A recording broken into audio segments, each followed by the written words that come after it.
Hi, Kiwi. All right, we're back at Ori and the Blind Forest, and we're going to go ahead and save the heart of the Jinso tree.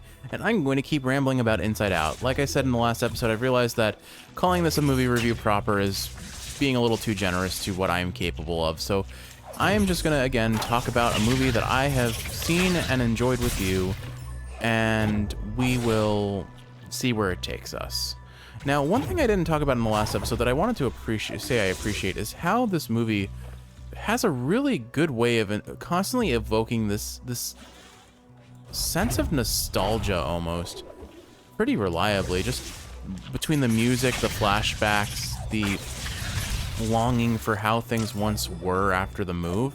I thought it was really cool. It was very poignant and felt, or this again, the sense of nostalgia that it invokes really resonated with me, and I appreciated it. Oh, we're doing a really weird redirecting puzzle here. That's crazy how much we're going to have to redirect here. Okay. I see what they want. So I have to use the projectile that's at the very bottom here. Oh my goodness. That's going to take it so far. All right. This might be a little of an odd angle, but let's see how it does. Okay, good. As long as it gets in, it redirects it as a linear path rather than an angled one. Alright, can I... Oh, well, I didn't line up the shot there, that's for sure. Alright, redo. What an interesting puzzle, though. I always appreciate when a game comes up with some mechanic that I really haven't seen before, and then does everything it can with it. But this is going to be a little tricky, it seems. Okay, so what else can I say? So we're introduced to the core emotions over time, particularly, of course, joy initially, and then the rest after the fact. And they definitely initially portray sadness as almost an unwitting antagonist, because she is trying to, or it's hard to tell whether it's done intentionally or not, because after being repeatedly asked not to do something, she still does it. But she just constantly is unintentionally or intentionally influencing Riley's memories and invoking the sense of sadness into them when Riley is going through all these really traumatic, I would call them trauma, yeah, traumatic events in her life. Like, I know there are far worse traumas in life than moving with your family, but you have to think about from the perspective of a child.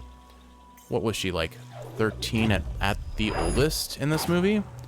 For a child, having your entire life uprooted and changed, and everything that you knew was like predictable and stable being lost effectively.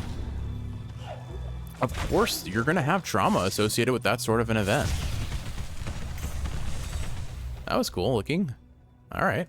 I'm gonna go back and just make sure that there's nothing over here that was fancy that I could collect, because it feels like there might have been. Like, there's stuff over there, but I don't think I can actually get through there.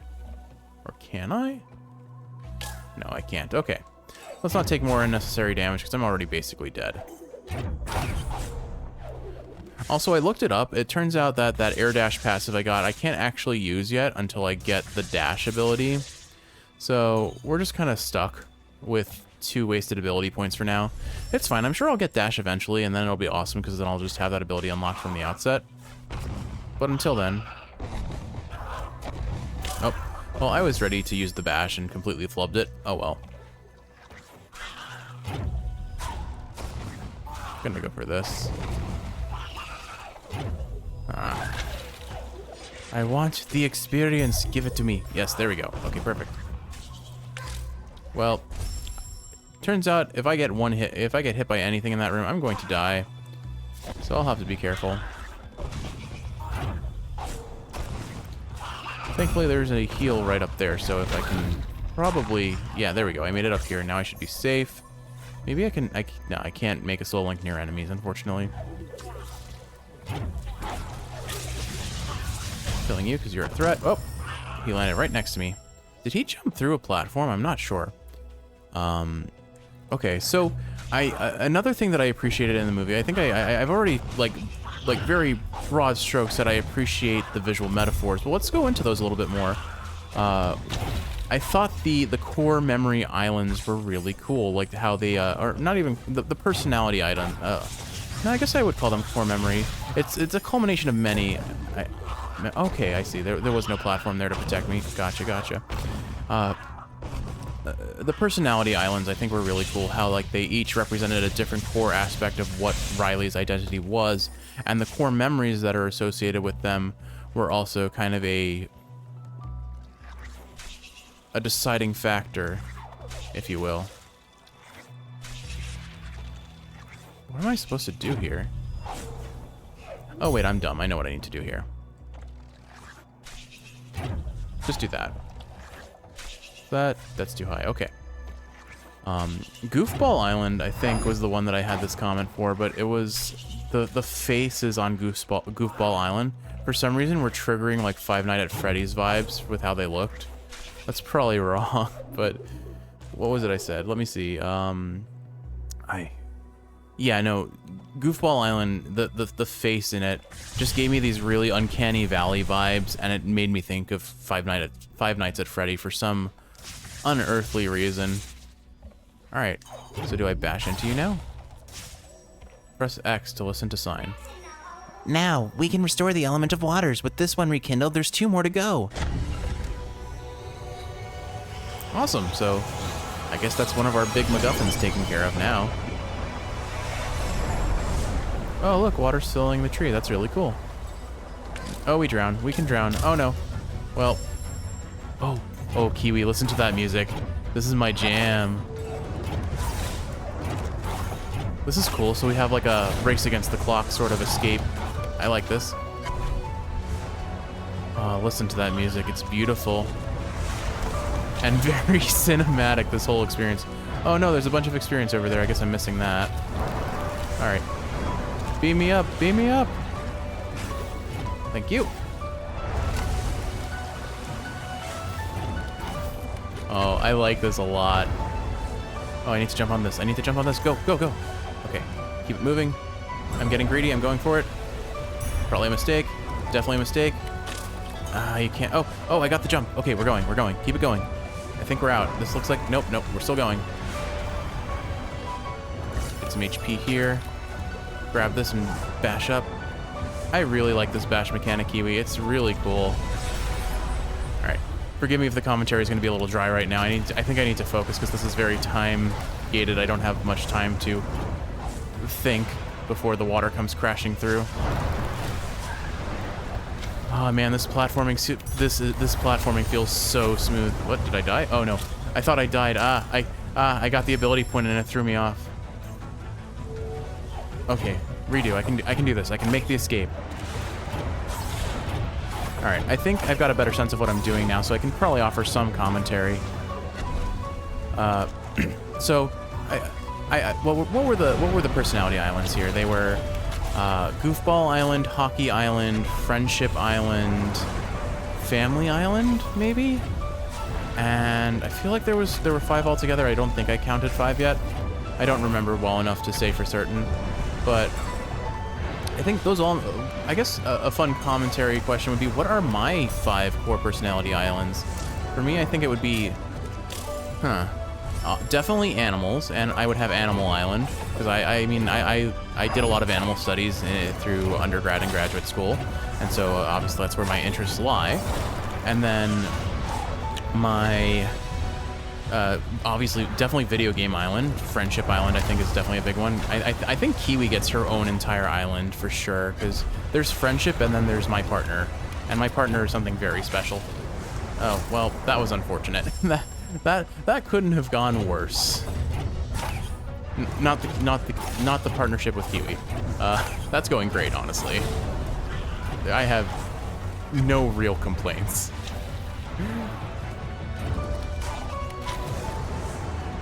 Look at us go! I appreciate that I can steal that orb there and get out faster that way. This is so cool, Kiwi. I really like this sequence. I mean, I'm not great at it. I'm going to skip the experience this time because it seems to make me be prone to missing that jump. Just keep it going. I don't even need the HP. I haven't taken any hits yet. I feel like there might be a secret here. Nope, no, okay. Beam me up, Scotty.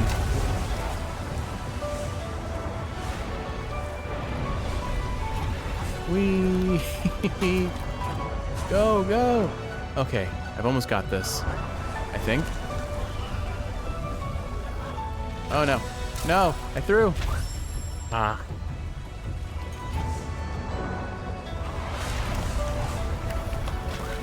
Alright, I think we got this. For a second, I didn't think that spider was... Oh my goodness, where am I supposed to go? I think we got this. Come on, keep it going. It's so fast. Whee! Woo! Close call, escape a dangerous situation. That was really cool. I really, really liked that sequence. Nothing terribly difficult, but just the music, the cinematography, the mechanics itself, just that felt great. I want to do another one of those. Looks beautiful. This game is just absolutely unbelievably gorgeous. Oh no, big angry bird. Oh no, do we have to fight that? Oh dear. Just spooky. Hello, bird. Are you friend? Or are you foe? Oh, you're foe. Okay, run, run. Oh, okay, we're not running, we're just falling. I'm falling! You're falling! Bird! Has anyone else seen Kung Pow? Great movie. Really dumb. It's not actually that good a movie, but it's just one of those really stupid, funny movies. Alright, bird. Did you eat us? Or did you It was the light that she hated, the light of our kind. But Ori's kindness would once again save my child. Yay! Friend, you save us.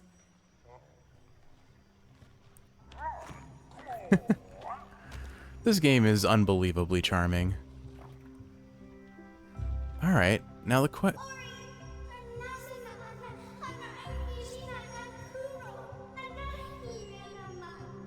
Oh, so she actually has a voice. Interesting.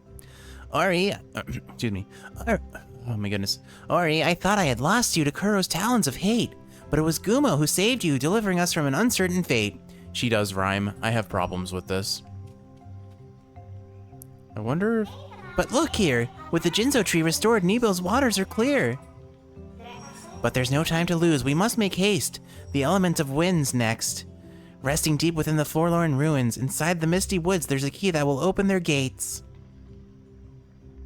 Okay, maybe she doesn't rhyme. Like, sometimes she rhymes, but sometimes she doesn't, and I don't know what to make of it. Wow, we have a lot of distance to travel. And, wow, we really didn't find much of anywhere we've been through. I think for now I'll focus on the core plot, and then I'll do like one episode where it's just like straight up backtracking, finding all the secrets. It'll probably be more than one episode, knowing me. Okay, you can swim faster. I see we have a little air meter. Okay, that's fair. Cool. So here's everyone's favorite platforming mechanic, underwater levels. Hooray! I honestly don't always strictly dislike water levels. I think it's very subjective, whether it works or it doesn't. Well, I mean, there are definitely objective moments of, wow, the underwater level just doesn't feel good. But it's often because underwater levels, they change the core mechanic in some degree, to some capacity. They require a different method of movement or interaction with the world, and so it changes the control scheme, and it can be very unwieldy from what you're used to. But this doesn't feel terrible so far. I don't mind this so far. The question is, where do I need to go? This looks like a promising direction, so let's head this way first. The interesting thing I noticed about Bash is not just that it, well, obviously adds a huge extra level of platforming capacity, but it also, I'm not thinking I'm making this. Oh, I barely made that. Actually, hold on, let me get my energy back. The interesting thing about Bash is that it also, I think, grants you invulnerability while you're using it, so if an enemy projectile is about to hit you, you can use it to avoid damage pretty reliably. I am just a hair away from getting a level here, it seems. Anyway, so I was going to say, what are my personality islands? So animals, definitely kiwi, friendship. I don't really play any sports, so I don't have something like Hockey Island. Video games would be my major hobby, so probably that. I'm trying to think. Oh, of course, Food Island. There has to be a Food Island for Jeff. Like, there are... I feel like a quarter of my identity is just around food at this point. Especially since, again, cooking and video games are like the two like main things that Kiwi and I do together and love to do together. Oh, listen, it's the music from before, but now it kind of has like a more jungle-y vibe to it. That's cool.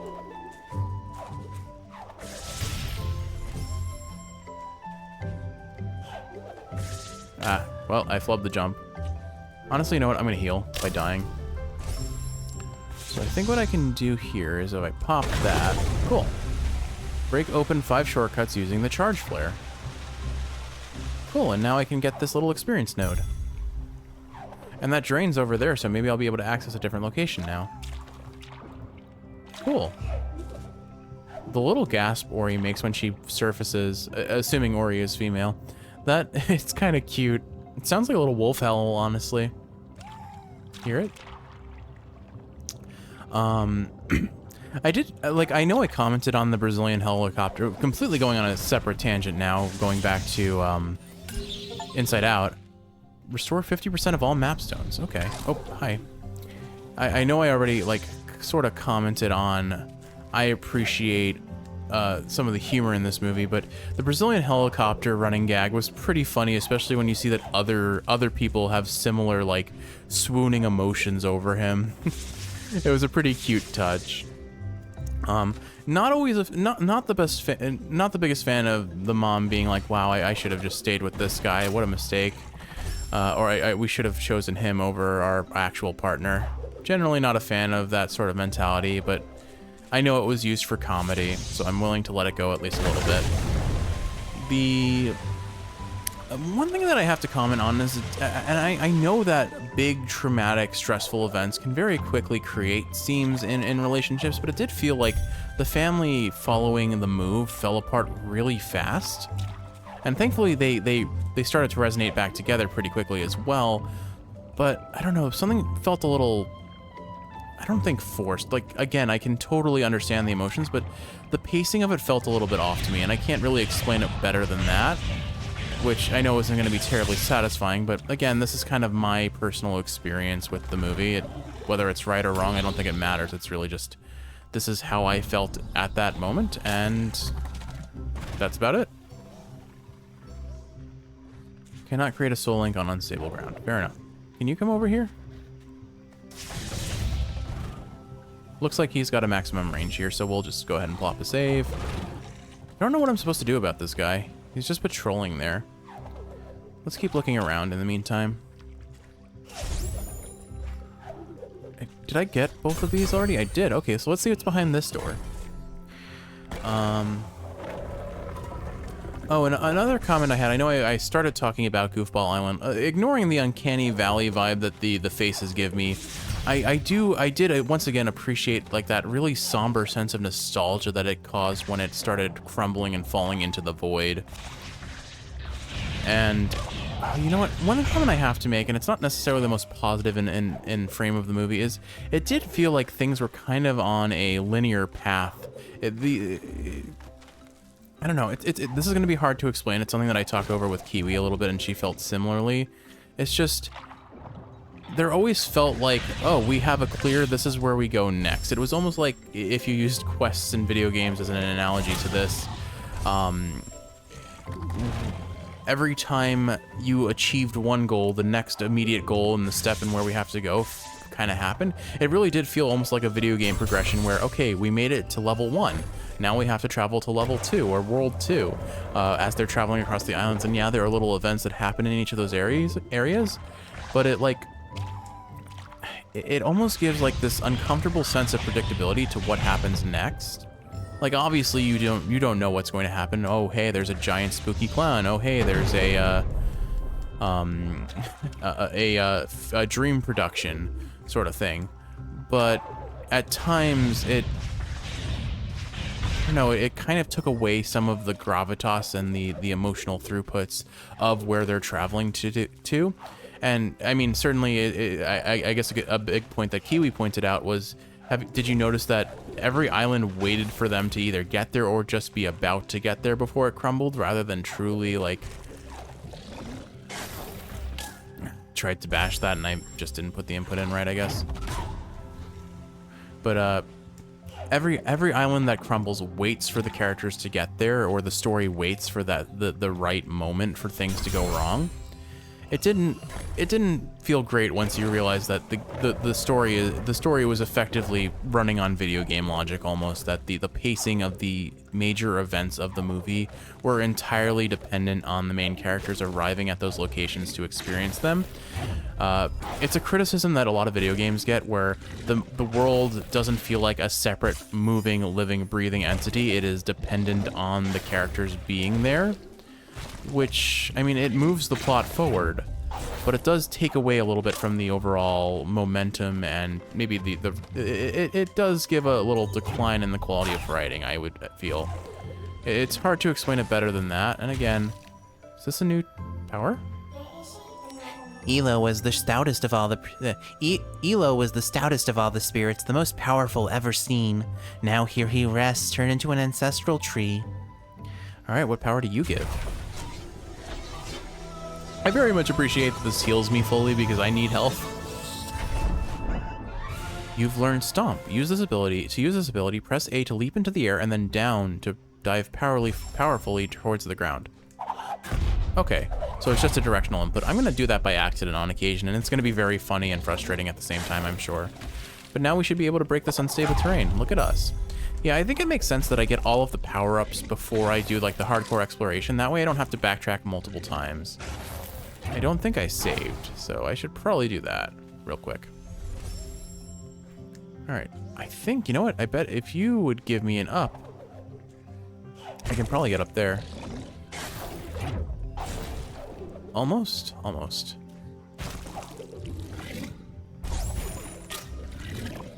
don't know how to get him to spawn and give me the up before I am out of range or too close to him.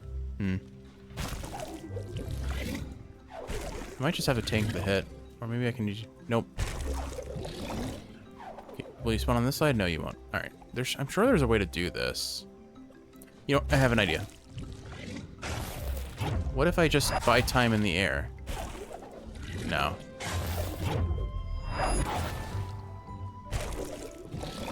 Alright, what if I buy time over here? Take the hit. Nope.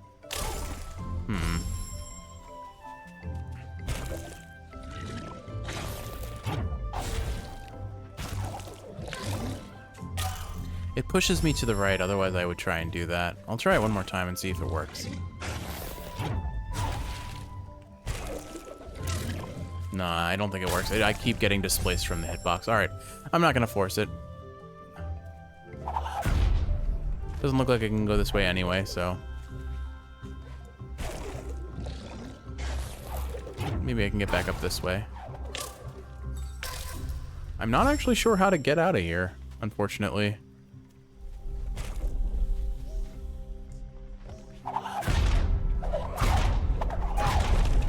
Aha! Okay, that's how you do it.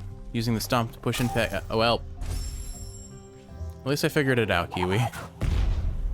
The aftermath we won't talk about. It's just like those little pillars in good old Mario 64. In the Bomb-On battlefields. And other places as well. Oh, hi there, bud. Can you, Huh. So I need to figure out how to... Wait, can I stomp you? Please hold on that thought. I wonder if I can stomp him. Alright. Let's see. Okay, the stomp didn't kill him, but it removed his armor. Cool. And it doesn't have to be a direct hit either. Awesome. Alright. Lesson learned. New mechanic appreciated. Alright. Cool, so we've got another traversal option. Let's keep exploring and see what's next. I know this is where I came from, but I just want to go back this way 1 second to make sure I didn't miss anything, and certainly I will very gladly take the HP. Now I can at least survive 1 hit. I don't think there's anything more to do up here. So let's head back down. I think I've been through here. Oh my goodness, these fish are very aggro. Not sure how I'm supposed to get through there, though. Would have been cute if I could swim into that little tunnel there. Alright, we've got our major power-up. I really haven't talked much about Inside Out, have I? Let's see. I guess let's talk about joy and sadness. So certainly their initial relationship is not even remotely the best. It's honestly rather toxic. Joy is the epitome of unintentional toxic positivity, and I know she means well. She wants to see the world in a positive light and bring other people up with her by doing so, and I think there's something to be appreciated by that. But when people are dealing with strong negative emotions, being there to validate those emotions rather than put them away, tell them it's wrong. Oops. Gosh. So, Joy being, like, I appreciate Joy's positivity on one hand, but it's not always constructive. It can honestly hurt those who are not in the mindset to receive it. And sadness is certainly in there, in that camp. Like, she is the embodiment of a negative emotion, and I guess the best way to appreciate what I'm trying to get at is that moment with Bing Bong, where Bing Bong was dealing with his own form of sadness and his anxieties and his concerns for being forgotten, and Joy is just trying to be positive about the whole situation, see the bright side. Oh, we've been through here before. I know where I am. Fortunately, I have no way of getting back up this way, so I guess we go the long way. And whereas sadness actually sits down with Bing Bong and just listens to him and agrees, yeah, it's rough right now. It's not certain. It's hard. And again, I think I said this in the last episode. One of the best things you can do for anyone who's dealing with negative emotions like that is just being an ear to listen.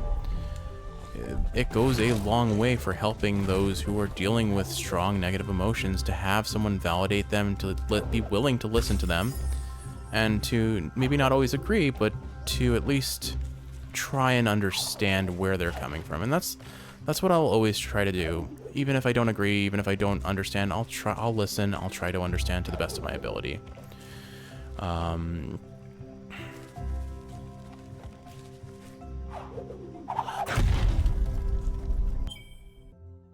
I also noticed that, like, when Joy told Bing Bong not to feel sad, you could just see the look of disappointment on his face in response to that.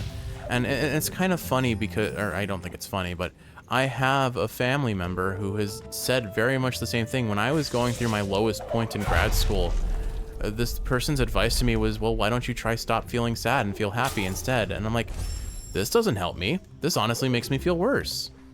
Like, I understand that you live your life with positivity, and absolutely there is a place and a time for positivity, but when someone is not going to be receptive to that because they're going through things that you clearly do not understand, the last thing they want to hear is, well, stop feeling that way and do what I do instead. I don't know. Emotions are complicated, and even when people have the best intentions, it doesn't always mean that the outcome of those intentions is not harmful. I was gonna bash that, but I was too slow. Try again. There we go. Thank you for your services, good spider, now die. Oh, you know what was really cool in this movie? The abstracting process. I really liked how they portrayed abstracting. According to Kiwi, that is also, like, the way memories are kind of disposed of, for lack of a better phrasing, that's actually based on some psychological theories, like two-dimensional thoughts and things of that nature. And they did a really cool visual representation of that with the abstracting process. Also, if anyone's watched the Amazing Digital Circus, I have to wonder if there's been any influence on that. by the concept of abstracting from Inside Out. On the topic, since I'm here with it, the Amazing Digital Circus, if you have not seen it, is fantastic. It is such a beautiful animation, and what felt really cool to me is that I had been following the channel. It's on the YouTube channel called Glitch. I had been following Glitch for a very long time. I didn't watch their first work, but I had been following Meta Runner since its first episode, so it was really fun to see that happen. Murder Drones I haven't watched, but that's another production of theirs. If anyone listening in is familiar with them, but I definitely recommend giving them a try. It may not be for everyone. I would say overall, I am backtracking. I've been here before. I know this is where that door was. All right, so let's go to the fast travel and see if we can head back the way we came. And that's probably what I should have done from the start, honestly. I think I came from over here. Whoop. Let's not get myself killed just yet. No, maybe I didn't come from this way. But yeah, definitely check out Glitch if you're interested in it. If you have any interest in animation, their channel is definitely worth checking out. But with how popular the Amazing Digital Circus is, I'm sure that most people tuning in are likely already familiar with it as a whole.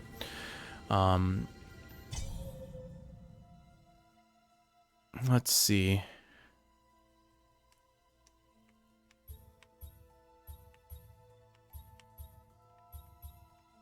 Yeah, let's head back to the Hollow Grove, and then we can take the path from there. Another short comment that I have is Joy's idea of waking up Riley from her sleep by using the dream production. The idea of waking up with exhilaration rather than like fear or stress. I've actually done that a number of times. Often when I'm really looking forward to something, I will I will wake up and then not be able to fall back asleep because I'm so excited to do it. Oh, we have Bird. Ability cell. You gain another ability point. Access the ability tree to use your ability points. Oh, I have 2 of them. I should use that. Apparently Stomp does just an AoE bunch of damage, so I should use it more aggressively. Oh my goodness, he got rocketed. Stomp seems pretty strong. Alright, let's check out our ability tree. And remember to save. Alright, let's see. Creating a soul link restores 2 life cells. That sounds amazing. Charge dash. Allows Ori to charge dash to attack enemies.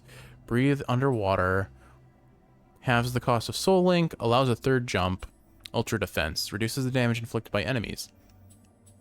I mean, that sounds like probably what I want. I'm going to take this one first, though, because, I mean, having pickups show up on the map will be helpful. Increased healing from life pickups might also be really huge. I think for now I'm going to go this route because, I mean, again, being able to triple jump will be huge. But, oh, what was I saying? Yeah, so anyway, abstraction. I thought the whole visualization of how they portrayed that, you could tell the animators were having so much fun creating that. It was really, really fun to watch as someone in the audience as well. Oh, when they were in Cloud City, can we like just briefly talk about how Bing Bong just straight up murders a man? Like he just runs through the cloud person, reduces him to nothing. And then later on in the story, they just casually murder his wife. And then the police are just like, it's Cloud Town, it happens. Like, that's not okay.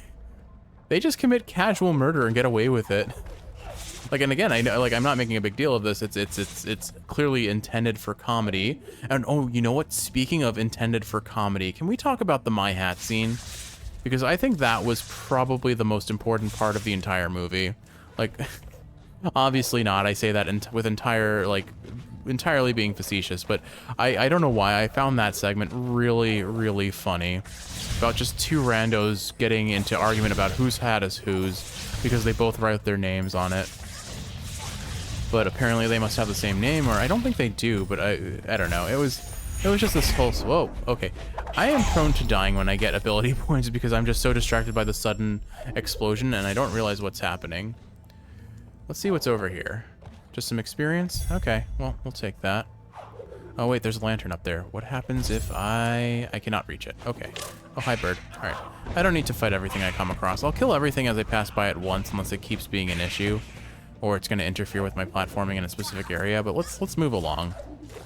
We We know how Jeff is so very prone to being sidetracked after all. But yeah, I very much enjoyed the My Hat, and I'm very curious, what was the trauma that was induced to Riley by the clown? Because we don't ever find out. We just know that he was a cause of trauma, and it may well be that it wasn't really any like specific inciting event. It was just she does not have fond memories of this one particular clown interaction. And I mean, it is super fair for people to be afraid of clowns. They are meant to be the uncanny valley to a nutshell, or to a T rather.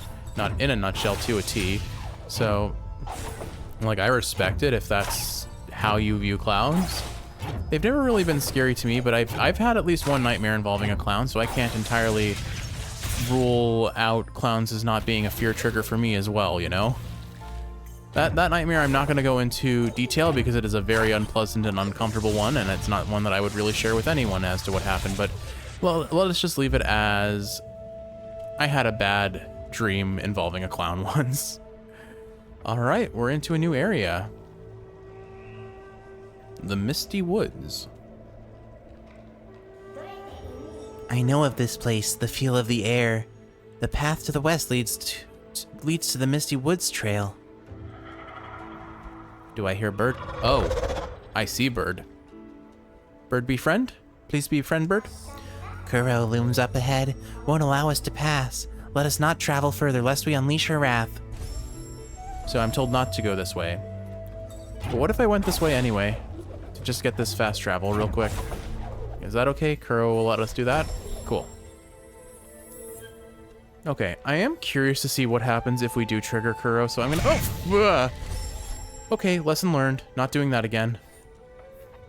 And there we go. Jeff is yet again very easily jump scared. My heart is racing. Alright, so I guess we're going to Sorrow Pass, and you know what? Maybe that's thematically appropriate, because in the next episode I'm going to talk more about sadness, from Inside Out specifically, but with all that said, Kiwi, I hope you've enjoyed watching, and if you're awake, I hope this is helping you fall asleep. I love you, and I'll see you in the next one for more rambling about Inside Out. Who knows when I'll actually be finished with this movie, because it seems to be going a while, doesn't it?